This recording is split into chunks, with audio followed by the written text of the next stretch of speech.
Thank you, Mr. Lopes, first of all, for your time. Thank you. My first question would be, I read one of your tweets, I think about a month ago, and you were saying Africa's recent achievements have been huge, tripled GDP in 20 years, better education, better health, better governance. I was wondering, now with the SDGs coming up, where do you see the biggest achievements? I think we have to be prepared for what we are calling economic structural transformation. And it's a big expression basically to say the way our economies are moving are not sustainable, one, and second, they are very much based on a colonial model where we export from extractive industries products that are raw. We don't use enough our land or our sea, and basically we don't add anything to what we already have. And that is tantamount to say we are exporting the jobs. So the next stage, the SDGs are bringing us the opportunity is to create jobs, and that requires a different model. So industrialization is what you mentioned before. And industrialization is a way of capturing this economic structural transformation. Okay.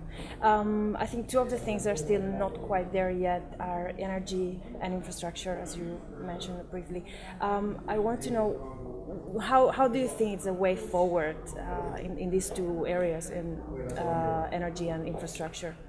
In both areas, Africans have put together blueprints. They know exactly what they want. They have done their homework in terms of identifying priorities. They've also actually come with quite a bit of capital already. Mm-hmm. So the gap, we normally say it's about $100 billion a year. But $100 billion a year is less than what Africans can mobilize from, let's say, pension funds. So the issue is more, how do we make sure that we put in place the financial vehicles that are going to attract the capital needed? And the biggest impediment so far has been not lack of growth, since we are growing quite considerably, but because most of our infrastructure, with a few exceptions, require cross-country projects. And we need regional integration. Without regional integration, we are going to still tackle the issues country by country, and that is no future. Yeah, okay. And my last question in regards to one of your latest blog posts as well, it was entitled Eating Local. You were mentioning the dangers of importing processed foods into the African diet, maybe relegating this healthier lifestyle. So I was wondering if you think the opposite trend could ever happen, that Africa actually exports processed food into the European market. Do you ever see this happening? Well, it's a very good idea because for some products, some cereals in particular, Africa seems to have what are now labeled superfoods, meaning that they have all the complex contributions from antioxidants, like as much exactly as much as nutritional part. And I think if Africa really is poised to become an agro-processor, which is not yet the case, these products will be extremely appealing.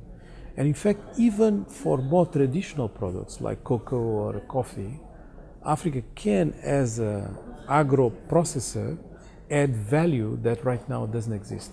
Because, we are never going to produce Toblerone or Lindt or the best chocolates, because that is sort of a tradition that comes from many, many centuries. But we can process good cocoa paste. We can go up the value chain in a way that right now is missing. So Africa really has to position itself to be an exporter of food. Okay, that is all. Thank you very much. Thank you.